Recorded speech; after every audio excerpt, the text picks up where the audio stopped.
ఇదిగో ప్రతిరోజు మీతో గొడవ పడలేకపోతున్నా, నేను మా పుట్టింటికి వెళ్ళిపోతున్నా. అవునా? నేను కూడా గుడికి వెళ్తున్నా.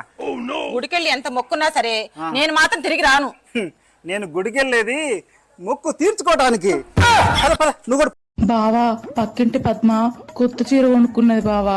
అవునా? ఎంతో కనుక్కోపోయినవే, నీకు కూడా కొనిస్తా. నాకేం తెలుసు, మీ ఆయన్నే అడుగు అని అన్నది. రాండి, చారులో 20 చెంచాలు కారం వేసాను, సరిపోతుందా? సరిపోదే, ఇంకో 20 చెంచాలు వేసి బాగా మరిగాక తీసుకెళ్లి వీధిలో మురికాలలో పోయి. మరి కూరలో పంచదార ఎంతైనా? ఏంటి మీకు కరెంట్ ఉందా?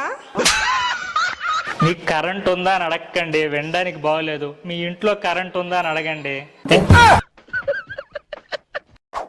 ఏంటి ఈ లిప్స్టిక్ ఎక్కడిది? ఉన్నది నీ చేతిలో, నాకేం తెలుసు? నేను మీ కార్ క్లీన్ చేస్తున్నప్పుడు మీ కార్ లో దొరికింది.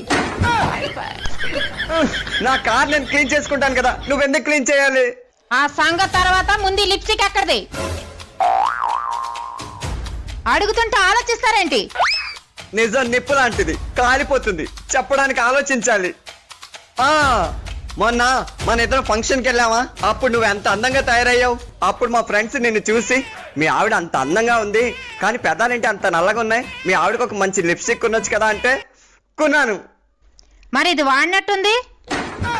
బాబు, నీకు కొనే ముందు నేను రాసుకున్నాను. చాలా కాస్ట్లీలా ఉంది కదండి. నువ్వు నా పెళ్ళానివి, చేతి కుంటానేటి, కాస్ట్లీదే కొంటాను కదా. థ్యాంక్ యూ అండి.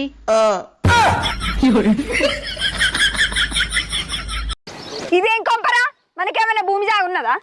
2 ఎకరాలు దాదొచ్చింది. అయితే రేపు పొద్దుగాల మనం పంచాంగం చూపించుకొని ఇల్లుకు ముగ్గు పోయిద్దాం. చెప్పాకినవానే ఉండేది 2 ఎకరాలు. తాగటానికి తినడానికి దోస్తులు తినడానికి 1 ఎకరం పోయింది, ఇంకొక ఎకరం ఉంది. మనకు రేపు పోరాలను ఉడితే ఎట్లుంటుంది? ఎట్లా బతాయి మనం? నాకు తెలియదు, నాకు బిల్డింగ్ కావాలి. మళ్ళా చెప్తున్నావేందే నువ్వు? నాకు అర్థం కాదు. చేసుకున్న మానానికి గడక కారం వేసుకొని తినాలే. నడు, అలా కోపం పెట్టిపో. నేను నేను పోతా. తక్కువ నడు, నాకు బీపీ లేపినా అనుకో, ఇక నాకు బేరే ఉంటుంది. చెప్తున్నా పో. నేను పోను, నేను ఆ ఇంట్లోకి పోను. ఏమైందమ్మా పరిశాన్లు ఉన్నావు? అది 10,000. ఆగు, పరిశాన్లోనే ఉండు. అవసరాన్ని బట్టి నీతో ఉంటారు. నీ బతుకు సల్లగుండా ఇంకెన్ని రోజులు బతకాల ఈ పేదరికం బతుకు? పేదోళం అని ఎప్పటికి ఫీల్ కాకే నువ్వు. మనం కూడా కోటీశ్వరులమే. ఏవుకో అన్ని అల్లి బిల్లి మాటలు మాట్లాడకు. ఓ పిచ్చిదానా, మన దగ్గర ఉన్న గుండెకు 8 కోట్లు, ఈ ఊపిరితిత్తులకు 7 కోట్లాట, మన దగ్గర ఉన్న కిడ్నీలకు 2 కోట్లాట, మన దగ్గర ఉన్న అవయాలన్నిటికీ కోట్లేనట్నే ఇగో ఈ ఒక్క తోలుకే 80 లక్షలాట. ఇండల్లా మనం పేదోళ్ళమేనే, మార్కెట్లకు పోతే మనం కోటీశ్వరులం తెలుసా? ఇక ఎప్పుడు ఫీల్ కాకు పేదోళం అని.